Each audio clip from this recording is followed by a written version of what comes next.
Thank you, Madam Chair and gentlemen. Thank you for being here, Admiral Paparo and General Brunson. Chief, good luck to you in your retirement. Thank you so much for your service. I'll go ahead and start with Indo-PACOM. Admiral, thank you so much. As you've clearly laid out for the committee today, the Indo-Pacific is growing very dangerous. It is extremely complex. Our deterrence depends not just on our war-fighting capability, but also on the ability to sustain our operations. I started my career as an engineer, became a transporter, and ended my career as a logistician. Not a big sexy topic here in this committee, but it is absolutely necessary that we talk about it. If we wish to win the fight, we've got to sustain the fight. So, Admiral, what gaps still exist in our theater logistics network that put our forward posture at risk? Morning, Senator. Significant gaps in sea lift. First, the combat logistics force in total is about 60% of the actual requirement.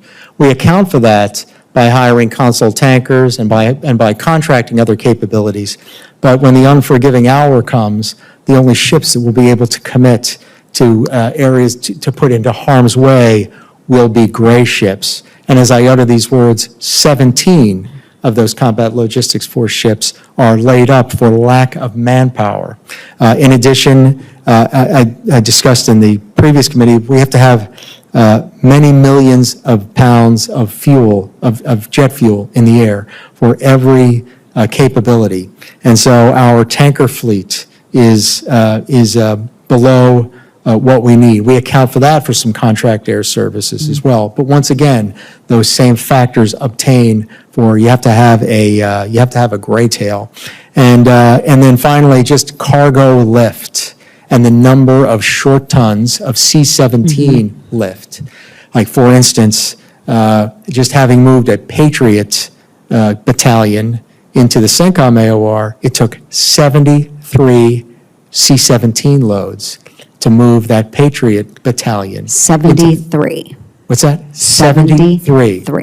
Of one battalion of a force element. So our lift requirements must be paid attention to. And I share your passion for sustainment. That's what won World War II. Absolutely. So those logisticians, the maintenance dudes and dudettes that are out there working every day to make sure that our warriors are able to fight the good fight. So with that, you talked about contractors, and we use them extensively. But how can Congress help accelerate the improvements necessary in Indo-PACOM when that hour comes?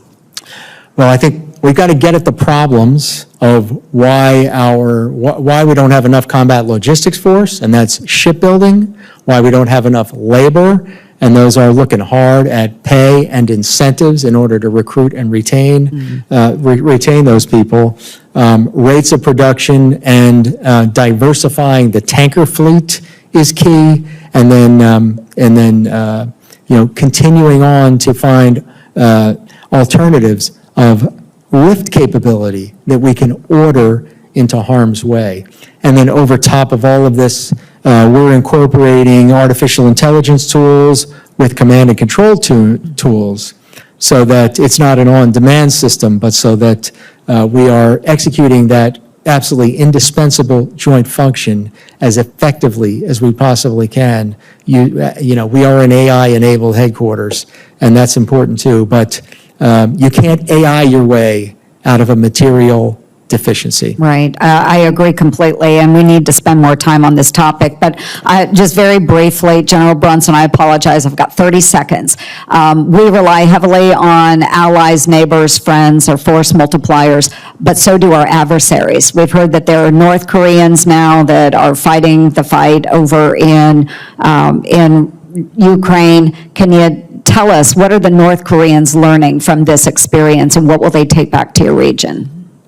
Ma'am, I've said several times now in several hearings that we can't confuse the tactical lessons that they're learning with strategic strategic benefit. What we've got to understand is that they've gone over, they've done some things, there's been strategic movement, there's been operational maneuver, that they're learning some things, but it's the technology that's coming back in that is a threat to the Republic of Korea and the world. Wonderful. Thank you, gentlemen, very much. Thank you, Senator Ernst. Senator King, your